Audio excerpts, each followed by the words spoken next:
What's up everyone, John Rettinger from Techno Buffalo here with a full review for you of the much hyped and much anticipated Apple iPad. The subject of this review is a 32GB Wi-Fi only model. Very few devices have caused a fervor of press and consumer excitement like the iPad. Once you get past all the excitement and the enthusiasm, you're left with an actual product. And we're going to cover how this actual product fits into your daily life and how it fits into mine. So I've covered the iPad really quite a bit. I've covered everything from the browser to the ebook reader to typing. So I'm going to put all those videos together into one and sort of see how the package actually works. So most important for me with the iPad is mobile browsing. That's why the iPhone is my daily driver of choice. I do a lot of work on the mobile web. It lets me create content, send emails, lets me respond to videos and update my website. That's why the mobile web is really one of the things I was looking forward to most with the iPad. I was hoping to get a desktop-esque experience on a mobile device. And as far as web browsing, the iPad does not disappoint.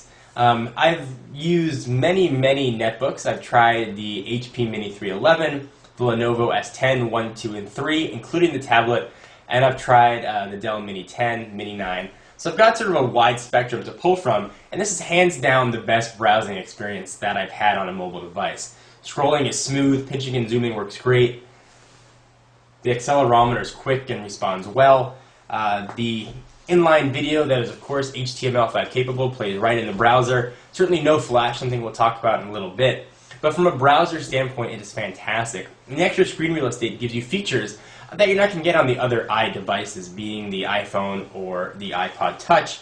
You've got a full bookmark bar across the top. You've got almost a three-dimensional tabs page that opens up, and there's a lot more that you can do.